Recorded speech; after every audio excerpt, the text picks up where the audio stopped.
Just gotta fix the ISO. Yes, I am wearing a Taylor Swift Eras sweater because I did go. I went and it was fun. Good morning, everyone. It's been raining.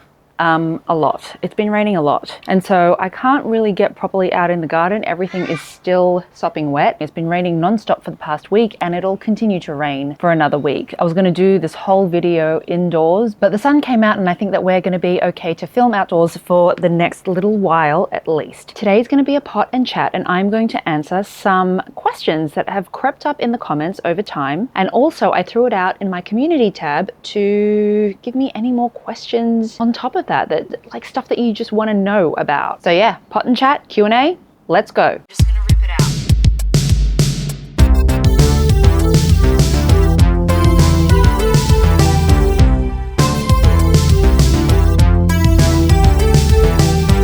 Where's my spade? Oh my gosh, this is heavy. This is heavy. I am going to unpot this. So this is going to be an unpot and chat for the first little bit. I'm unpotting this because I want to use this pot for something else and these plants temporarily need to go somewhere. So this is going to be a mix of questions related to the garden, and also at the end I answer a few more like personal type questions. I don't often get super personal here on this channel, so this is about as personal as it's going to get. Let's go. So the first question is, how long ago did you start collecting your collection of cacti and succulents, and what was the first plant in your collection? 2020. When that thing happened in the world that needn't be given any more attention, 100% I was a COVID gardener. I had no interest in gardening before then. I like this one. This is a Haworthiopsis attenuata crossed with a lympholia. I'm gonna put that aside for just a second. And I lived in an apartment as well. So I just didn't have any interest in gardening. And of course, because there was nothing to do around that time, I just started watching YouTube. I wasn't even a really big YouTube consumer. And then I stumbled across our patron saint of succulent and cacti, Laura Eubanks, and her videos. And she really inspired me to start a collection of cacti and succulents, and the rest I guess is history. I've been asked in the comments a number of times if I've ever come across Laura Eubanks, and she like started the whole obsession for me. You know what, I might just pull these out and pot these up one at a time. The first cactus in my collection I got in March of 2020, when literally just like right at the beginning of lockdown, and it was an Opuntia. It was a prickly pear. I still have it. It's sitting right in front of me now. I'll put a couple of shots of it up on the screen for you. But this standard looking cactus was like, I loved the look of it. Cacti were just so different to any other plants. There was something quite like alien and mathematical about them, and that's what I loved about them. Oh God, no, this is so heavy. I'm gonna take all the plants out first so I don't have to deal with this. This one here, focus please, is a Gymnocalycium. Oh, this is what I mean about like mathematics and geometry and what are those things like a kaleidoscope or something like that? That's what cacti are to me. They're just so structural and just so interesting. But yeah, the prickly pear right now is not living its best life. It hasn't given me any new growth in a couple of years, which is really strange because they're pretty regular growers. They should be producing new offsets every season. I think this is rotten. Oh God, this is about to fall apart. Oh yeah, totally 100% rotted. You can see in the center here, when this focuses, you're going to be able to see in the center that it's black, like the center leaves are black, and that's how you know that something has rotted. This is an Echeveria fire pillar, so I think it's quite rare. Yeah, the leaves are just falling apart. Hopefully I can propagate and get some new babies out of those ones. Okay, oh God. Well, that's very disappointing. That just all became this. How annoying. Are you enjoying the new house? I am. I'm especially enjoying the garden. I have to say I'm enjoying the outside more than the interior at this point in time. I just don't know what to do with the design of like the inside of the house at the moment. It's so different from our last place and I think it just needs a little bit of getting used to, but certainly this garden beats the old balcony that I had, like hands down. This one here has no ID, but it is an Echeveria of some sort. It's very pretty. An Argovoides maybe? I don't know. How did you acquire your love for plants? Did it come from a parent or a grandparent? We do have a lot of gardeners in our family, but for the longest time, I didn't like gardening. The earliest memory that I have of doing anything in the garden was my sister and I being put to work to pull out weeds. It was terrible. I hated it. It started a real hate relationship with gardening. I did not start off on the best foot, but my dad really loves gardening and my grandmother really loved gardening. She's in her 90s, so she doesn't really garden anymore. So I don't know. It didn't necessarily like directly filter down to me. I just hated it for like the longest time until I realized how much it balanced out like a lot of my anxiety. Now it feels like something has come full circle, and I'm really glad that I can connect with, you know, my parents with gardening again. My mum really likes watching this channel and my dad does a lot of gardening. This is gonna be a bit of a monster to get out. Aloes are notorious for their roots, and this one is an aloe mountain gem. It's a beautiful color, but I just want to use this pot for something else. Or no, do I? I can hear a gecko just moving about there. When you suddenly hear like a rustling in the background, it's like, it freaks me out a little bit. What's your strangest wish list plant? Ooh, I don't know. I'm not super on top of like keeping a wish list. In the cacti and succulent world, we talk about like design versus collection, and I think I definitely lean more towards being a designer rather than a collector. I'm just gonna be really ruthless with this. Oh my god. Oh my god. Oh gosh. The whole thing is just coming out. I should be using gloves, but am I? Absolutely not. Oh, wait, look at the roots. I can't hold it up for that long. Okay, I'm gonna put this on the ground. Oh, Tim, my partner, I would say is more of a collector than a designer. The thing that I can't stand about collecting is like the little individual pots. It looks so cluttered for me. Like this mountain that we have in the middle of the courtyard at the moment, it kind of drives me a little bit crazy. My preference would be to just kind of like have everything integrated into a design. I'm into aesthetics. Like I want like a sanctuary that looks beautiful. I guess if I wanted to specifically get something that isn't part of my collection at the moment, I would get a tephro cactus, one of those tephro cactus geometrans, because it just looks so weird. They're like balls stacked on top of each other. Like what plant does that? And for an indoor plant, I have been after an Anthurium veitchii. I'm nowhere near as huge on indoor plants as I am with cacti and succulents, but I do want an Anthurium veitchii because it just looks so alien. They look like little alien bugs from a movie or something. Like I don't know, they're just so weird. I'm probably gonna think of like a cactus that I've wanted like after I finish editing this video. What is the most expensive cactus in your collection?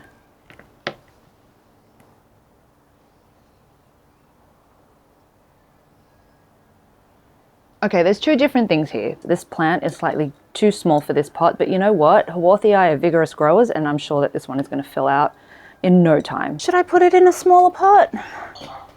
Oh, it nearly fell backwards. Jeez. Okay, maybe that's a bit better. Yeah, let's go with this one. All right, I'll put it in that pot. Anyway, back to the question. I think that there's two things going on here. So we've got the most amount of money that we've spent on a plant, and we've got, you know, the plant that has the highest value. There's many plants that we've purchased that have high value, but we've managed to get really cheaply because, you know, we don't have an exorbitant amount of money to spend on plants. The most money that we've probably spent on a plant is probably, I want to say it's the Parodia Leninghausii. I think we managed to get that super, super cheap. I think that we got that for about like $350, I want to say. It's a beautiful plant when it's in full bloom. Like it's one of the happiest plants. And you know, I'm not really too sure what the highest value plant that we have is. I just don't know. There's a lot of cacti in this garden. How often do you water your plants? Okay, this is one that I get asked a lot in the comments.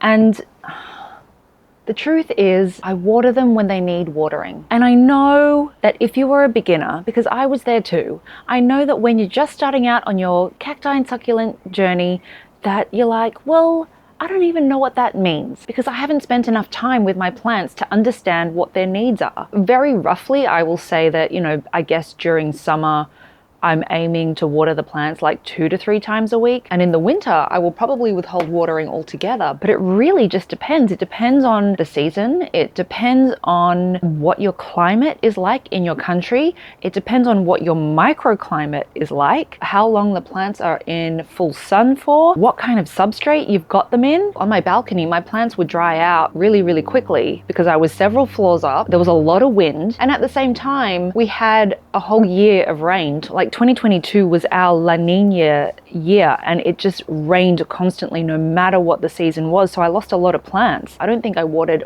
any of my outdoor plants for like 9 months. Here's what I recommend if you were just starting out with cactus and succulents. Yeah, do experiment with like a watering schedule. A lot of gardeners would be like, you know, don't ever use a watering schedule. Well, like, you know, I think a little bit of structure right at the beginning is good so that you kind of like learn some of the rules of like plant care, and then you adapt them to whatever your situation is. It is better to underwater than overwater. Overwatering will just lead to rot, as you've seen, and you'll lose the whole plant. It's much easier for a plant to bounce back from dehydration than overhydration. In fact, you can probably never bring a plant back from overhydration, or rotting, as I would call it. This past week, I haven't watered my plants at all because it's just been raining, and I probably won't water for another couple of weeks. I'll check up on them. If a plant looks dry, I might just water that specific plant, but yeah, it also depends on the substrate that your plants are in. I started putting a lot of my cacti and succulents in a much chunkier mix because of that La Nina year that we had, which means that, you know, in the drier months, I might need to water a little bit more frequently. Like if your plants go a little bit wrinkly, that's a surefire sign of them needing hydration. But yeah, like it's really hard to give advice on that kind of thing because everyone's climate is so different. Like I get people in Europe asking me about watering schedules, and it's like, I can't give you advice on that. I'm really sorry. Our climates are just so different. It's so different. I mean, here, I'm in a very temperate climate here. There's some humidity, but it can also get very dry. I don't know if that helped at all. You know what I did when I first got into succulents? The internet made me so terrified of water. If it rained outside, I thought my plants were going to die. This was back at the apartment. Every single time it rained, I would bring my plants in. Like I had like 1 or 2 pots at the time. Even just the slightest suggestion of rain, I would bring the plants in. And guess what? They got dehydrated. They shriveled up. And I was like, oh my God, what's happening with my plants? What does it mean if a succulent shrivels up? I very quickly learned that they need water. I wish that dog would stop barking. If you're in a dry climate, don't be afraid of water. If you're in a tropical climate, that's a whole different story. Next question. What is happening with that dog over there? Is it not hard to water plants with different varieties in a pot? No. And let me tell you why. If you've been watching my channel for a while, you will... What happened to the gymnocalycium? Oh, here. If you've been watching my channel for a while, you'll know that I mix summer dormant plants with winter dormant plants in arrangements. For the most part, they are fine. I mix sedums with cacti. I have a euphorbia in the same pot as an aeonium sunburst, and they do fine. Like, we don't need to be so precious. And sometimes it hasn't worked to do that. Like, I remember having an aeonium, I think it was like an aeonium blushing beauty right in front of a cacti, and the only time it was ever really an issue was in the summer, where the aeonium just couldn't handle the heat. And so I moved it. I took it out of its pot and I moved it somewhere else. And that's really all you have to do. But you know, the aeonium sunburst and the euphorbia polygona, I think that there is a euphorbia millii in that pot as well. It's doing fine.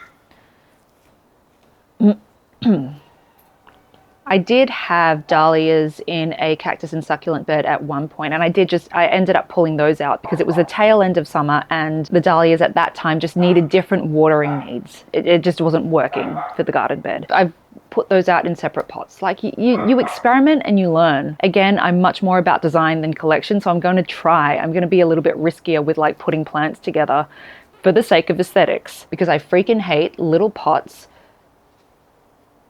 all around the garden. Like, give me just one giant garden where I can garden in garden beds my whole life. I'd still probably have potted plants, but you know, just for visual interest. What is your favorite, weirdest houseplant, cacti, and succulent? Okay, wait one moment.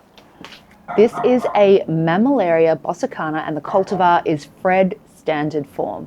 Look at how like wild that is. It has little flowers that almost look like feathers. It's really super weird. And we call it Fred, of course, because it's a Fred standard form of cultivar. It is like so bizarre. This would probably be like my favorite, strangest, weirdest plant that we own. It's like the Frankenstein that needs some love. You know what I mean? My favorite, strangest indoor plant. All of my house plants are fairly common and standard for a reason, because I need them. I need to not care about them. But I would say that my Alocasia scalprum is pretty high on that list. And maybe the Alocasia mellow as well. I love textural leaves. The scalprum has like a very kind of like leathery, thick, almost reptilian texture to it, which I just find so fascinating. And the mellow is like dinosaur skin. I think what I'm gonna do with this aloe mountain gem, which is a gem, oh my God, just gotten dirt all over. Oh, let's just move these, okay? Just get them out of the way. I am just gonna cut the roots off this aloe mountain gem because they're just so dense. Aloes are winter growers, so I have no issues with cutting off the roots of these right now. I just need it to fit back into a pot. Oh, and I should answer another question. Okay, I thought this was a really good comment that one of you asked in response to my videos. Like, I've already answered this question in the comments, but I want to talk about it again because I know a few people are probably thinking this. Just wondering why you left the planting boxes, the raised beds, intact at all instead of dismantling them and creating mounded beds. Really good question, and it's because we're renting. Now, in some countries, you still have a certain amount of freedom when renting. In Australia, less so. Very rarely will you have any permission to structurally change anything about the property. So these beds, even though like we understand that gardens are fairly malleable, these beds we're just going to keep them intact to avoid any conflict. The most that we've done is just taken one of the top boards away so that we could have plants spill out over the front, things like ground covers, that kind of stuff. But otherwise, we're keeping them mostly intact and we don't need to remount them for when the tenancy is up. Like, it's pretty frustrating, but you know what? I'm okay with that. This is my first time planting in a garden. Like, I was working out of containers prior to this, so, you know, phew! Any chance to plant anything in the ground or a raised bed is like music to my ears. I'm learning so much stuff, which is going to be great for our next place, which is hopefully going to have a bigger garden. To change anything would need the landlord's permission. And if anyone knows renting in Australia, it just like the lines of communication between tenant, agent, and landlord are like, I don't know what goes on in there. Any request that I put to fix something or to change something, I think just falls into a void. And I don't want to wait around for answers, so I'm just going ahead and planting things, but keeping like most of the landscaping structures as they were at the beginning of the tenancy. I previously used this for an indoor plant, but I think it could look good with the aloe in it. So the next couple of questions are about moving house, and a lot of you have asked questions about this. What will happen when you do move? Would you be digging up all the plants that are in the ground? Is there any level of anxiety or stress you feel at times knowing that you will have to move house at some point, thus moving the whole garden planted in the ground? Anticipating moving house is not something I have anxiety about right now. Like, I would say that when the time comes, it is going to be frustrating, it is going to be annoying, and yeah, it's going to be stressful, but like moving house just is stressful. It is going to be a big job, but anything that goes in the ground here, we know that we're going to have to move at some point. So there's an acceptance there of some sort. The reason why we are planting a few things in the ground is because we want them to grow. This is the first time some of these plants have had the opportunity to be out of their containers, and we want to get them as big as they can during this time because we want them to be pretty large for when we do move to our next place. And fingers crossed, our next place will hopefully be our forever home. Yeah, that's pretty good. Those colors together look really nice, but that's the plan for the moment anyway, that the next home will be the forever home. When some of these plants first went into the ground, some of them looked ridiculous because they were so tiny in these large garden beds. We're just trying to, I guess, get them ready for a larger garden. I will also say that the majority of our plants are still in pots. Like what you're seeing in the garden beds, I want to say that that's not even a third of the plants that we have in total. Most of our large cacti are still in pots. Russell's still in a pot. We've got 2 Matillo cactus that are still in pots. Like our pickle cactus is still in a pot. There's so many plants that we haven't put in the ground yet. So, you know, the majority of the garden will still be easy by standards to move, or easier Do you have any other crested succulents in your collection? We have a few crested things. I should actually bring those over. All right, let me just see if I can get them. I have 2 crested Aeonium sunbursts here. This one got badly beaten up by summer, so we're gonna have to tidy this one up a bit and prep it for some growth this winter. This will come back to life with the cooler weather, I know it. And this one looks magical, doesn't it? Like, that's quite amazing. It's almost like a little bonsai. So there's that. We can take a little bit of a walk around the garden. I do have this mammillaria, which is cresting, or is it technically monstrosing? I don't know. I have a crested Fred Ives here, which is tucked away, but I'm hoping will get very, very large. What else? And we have this, which is, I don't know, I've forgotten the name of this, but that is cresting, monstrous cresting, monstrous crest. I guess this can go up here and here for now. All right, back to this plant.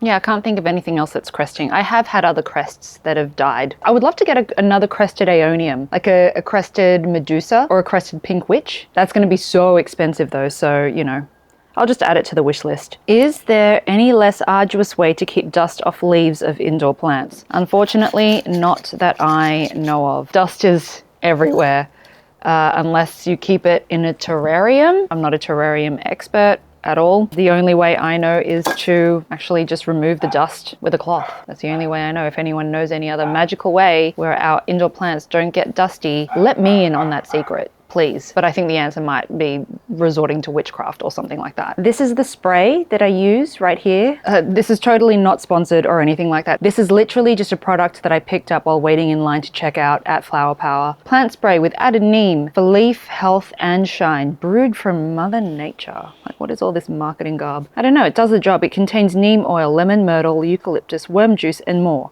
And so I sprayed on the leaves and then I just wiped the leaves down. Again, this is why I'm shrinking my indoor plant collection, because like I don't have time to be dusting like 200 plus houseplants. No one's got time for that. So I feel you. I wish that there was an answer. Is there possibility to grow healthy jade plants, Crassula ovata, in hot and humid tropical locations other than putting them in an air-conned room? You're asking the wrong person. I'm so sorry, I can't help you out there. I live in a very temperate climate. Sydney gets some humidity, but we also get dry weather. So I have like zero experience with trying to keep a Crassula jade alive in a tropical climate. I'll need to ask some of my comrades in Queensland. Like, Australia is pretty vast. We're a huge continent. If you go further up north, the climate gets very tropical. If you go further south, the climate is really dry. We have a huge portion of the country that is desert. We have another huge portion of the country that is rainforest. I kind of like live somewhere in the middle. So yeah, I'm sorry, I can't really help with that. I know that I have a lot of viewers in the Philippines. Is there anyone in the Philippines that is keeping a Crassula jade alive outside? Please let us know in the comments, because I can't answer that one. I'm sorry. Do you have a baseball cactus, a Euphorbia obesa? Yes, I do. Let me show you. It's small, but this is a Euphorbia obesa, a baseball cactus. This was on my wish list for a very long time, and then I got one. This has grown a lot. It used to be so much smaller than this, so I'm pretty happy with how that's going. I also have the little trio of the Euphorbia obesas that I planted up in the last video. They were really sunburnt. We got them from Roraima Nursery, which is sadly closing down. I was so devastated to hear that news because I wanted to plan another trip down there. So I'm very sad. I'm very, very sad. I think they're taking about 6 months to close down or something like that. We'll see if we can get there in time. Roraima was one of the best nurseries for cacti and succulents, honestly. I'm so glad that we got to visit there before they disappear. Oh my God, this one is so heavy. I can feel it slipping from my fingers. Oh God. Oh. Now you may remember that this one was at the top of Mount Suck. We've got a really lovely grey ghost, which may not be a grey ghost. And then there's a smaller grey ghost here, which hasn't really been growing since I put it in this pot. So we're gonna pull it up and see what's going on with that. And I also wanna put this Sediveria Letitia into the last pot that I just unpotted. You know what I mean? I should do this with gloves and paper. Oh, I got a cloth instead. Do you ever propagate your succulents? I used to do leaf props like many, many moons ago, but I got tired of that very quickly. It just took so much time. Now when I propagate, I will mostly propagate with cuttings. I'll chop the rosette off the stalk and then just pop that back in the ground with the cutting. But then I'll keep the stalk potted up so that it can grow babies off it. And that's often how I'll propagate. And I find that to just be so much quicker, so much more satisfying. Like honestly, when propagating, I need to not realize that it's happening. If I've got a little plantlet that's like this big and I'm monitoring its growth, I think it would just frustrate me. I am an impatient gardener. I need things to be visually satisfying right away. It's not the bushiest root system, but it does have some decent roots. It's not doing too badly. So I don't know what's going on. I don't know. But we will put this aside and I might pot this and this together in its own pot. If I do leaf props, I'll probably just chuck the leaves under another plant and then forget about them. And hopefully they'll grow. If they survive, great. If not, I pretty much didn't miss it. You know what I mean? Let me show you. Can you see under this PVN, there's a leaf that's growing a little plantlet. I've just chucked it underneath the mother plant and, you know, I'm just hoping for the best. It may survive, it may not, but I'm not like closely monitoring its growth. You know what I mean? How did your Columna gloriosa fare during the move? Can we see it now? You most certainly can. I'll put some B-roll shots of it up. 2 of them survived pretty well. The one that was in the jungle room didn't survive at all. It dried to a crisp, and so I ended up throwing that out. Obviously there's one in the kitchen / dining area that is growing quite well and it's flowering at the moment.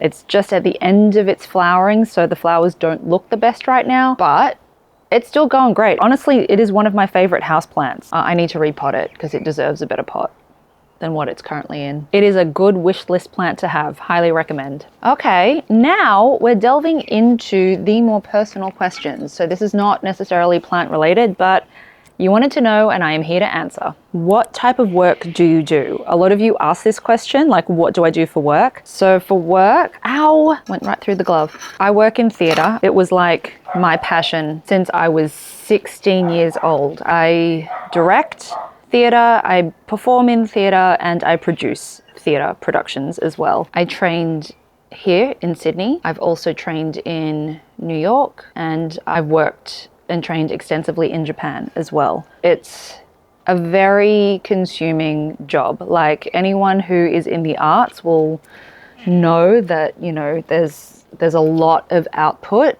and the rewards are very fleeting. So I don't know, I'm feeling like I'm grappling with a lot of burnout. I've been burning out for like the last number of years actually. And it's part of why I picked up gardening, because honestly, gardening was like the thing that kind of brought me back to the present, because the arts is really stressful. It's a very stressful industry. Gosh, I sound very depressed talking about theatre, don't I? Yeah, maybe that's just how I feel at the moment. I probably need to take a very long break from theatre because, yeah, it's just burnout after burnout after burnout. A lot of people love the idea of getting into the arts because of the quality of life that it can offer you, but is now the place to be negative about this? I'm not too sure. When you are in the arts, you know the value and the impact that arts and culture have on wider society, but it's not reflected in dollars.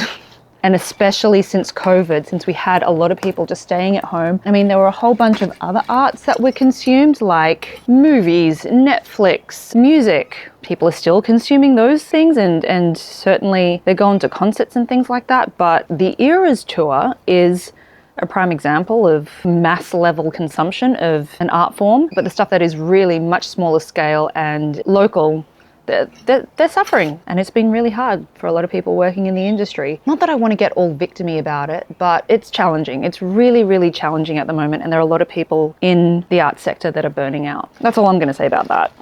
But thank God for gardening, honestly. You are very light. What is the secret of this lightness? Thank you. As I've just said, I've been going from burnout to burnout, so there's a lot about me that doesn't feel very light. I think having a hobby is really important, and that can be really difficult for people who are pursuing passions. Like, just because you're on this like one track of like, I've got to achieve this goal, which is what I did for a very long time. But yeah, thank goodness for gardening. This is really hard to pull out. Maybe I just need to kind of I think a couple of other things are going to have to come out as well. I hope it's not going to rain again. Oh, it's raining. Oh well, I'm undercover here and hopefully we'll be okay. Right, this is all going to come out bit by bit. I can see it now. No, I want it to stop raining. But thank you. Thank you for saying that. I have a lightness about me. That's very nice of you to say. Does your husband love plants and does he help you take care of them? Tim is, we're not married. We're not married. We're partnered. Like he's my long-term boyfriend. He is my partner, but we're not actually married. In Australia, we have the term de facto spouse. That is someone that you are partnered with and have been living together. Like you basically behave like you are married without actually legally being married. And that's us. Like we pretty much behave like a married couple. We've been together for a very long time. And yes, he absolutely loves gardening as well. I would say that I like kind of got into cacti and succulents first. And then at some point he fully got on board with the whole cacti and succulent garden thing. He's much more into cacti than he is succulents. And yeah, we both care for the garden pretty equally. I mean, I probably do a lot more planting and a lot more gardening and maintenance just because of the YouTube channel. But yeah, he's in there caring for plants, and especially when I get busy, he'll kind of like do more maintenance than me during very busy work periods. All right, can I pull this out now? Or do I need to pull out the aloe? So frustrating. These aloe roots just seriously take over. I think I'm gonna have to pull out the aloe. Did you have a wedding? No, because we're not married. Neither of us really want like a wedding. If we can ever be bothered, we'd be happy to like sign the documents to make it legal, but both of us work in performance, and honestly, having a wedding feels like staging another show. Like I don't want to do it. There is nothing else that is further from what I am interested in. I don't want a wedding. Ugh. Oh my God. Come on. I think I'm just gonna have to chop this out. This is probably not the smartest thing to do as we go into winter. Like I'm not gonna chop all the roots off. It's not gonna be a cutting, but I need to separate these two. Now I'm rethinking this. Should I just try to separate them? That's just gonna be the rest of this video, me trying to separate the grey ghost from the mountain gem. I may not need to cut that much off, actually. Oh my God, this is like wrapping right around. Some of these are ripped, but mostly still intact. Ow!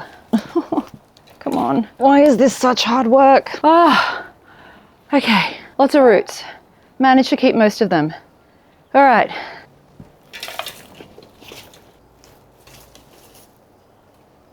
Wow, dirt everywhere. What is the next question? How did you meet your boyfriend? Tim and I were set up by a mutual friend and we met each other at an Alice in Chains concert. It's a lot of roots to put in there. Rightio. What is your dream country to visit? So many places I'd love to visit. So many. Ugh. Because of the theatre work that I've done, I've got a lot of friends all over the world, like especially in Europe. I've got friends in Spain, Portugal, Lithuania, Hungary, Greece, and Denmark. And I'd love to go to those places, to all of those places across Europe and then visit them all. Like, I think that would just be so incredible. I think in terms of like plants, I'd love to go to Joshua Tree in the United States.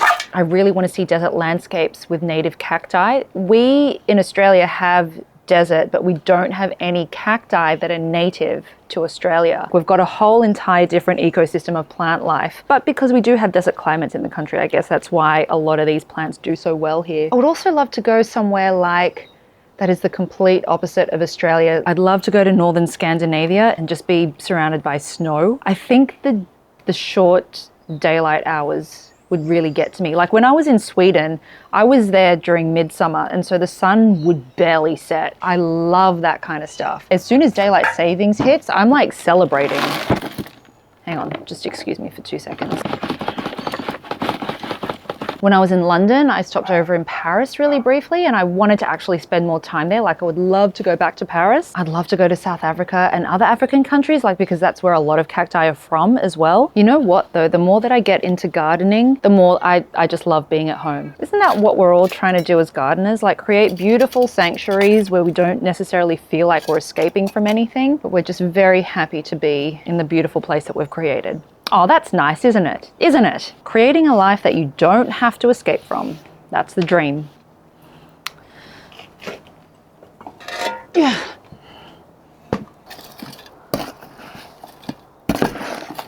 All right, so I'm gonna put all of the Sediveria letitia in here. like this. Oh well.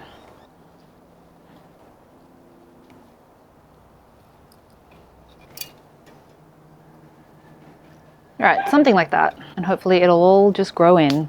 Another thing I want to add about traveling is that I do want to see more of Australia. I've been to like the major cities. I lived in Brisbane for a little while, been to Melbourne, did a little stint in Adelaide like years and years and years ago. Have been to Perth. I do want to travel a little bit more. Like I would love to see Australian desert. I would love to see Uluru. I would love to see Red Earth. I think we're at the last question. Do you have other hobbies than plants? Would love to learn more about you. You are such a breath of fresh air. Oh, you're a breath of fresh air. Aww, that's so nice. I am beginning to get more into interior design. I'm no pro, but I'm learning a lot more about it, and I would love to do like more home updates when, you know, I guess once I get my skills and my confidence up around interior design. Over the weekend, I added curtains into the little dining area where the big glass door just had like that really ugly like security door behind it. And I just added some curtains to like soften things, and they were just from IKEA, but I've definitely got like some interest there, and I kind of want to explore that a little bit more and kind of in the future maybe have a mix of home and garden content, which I think would be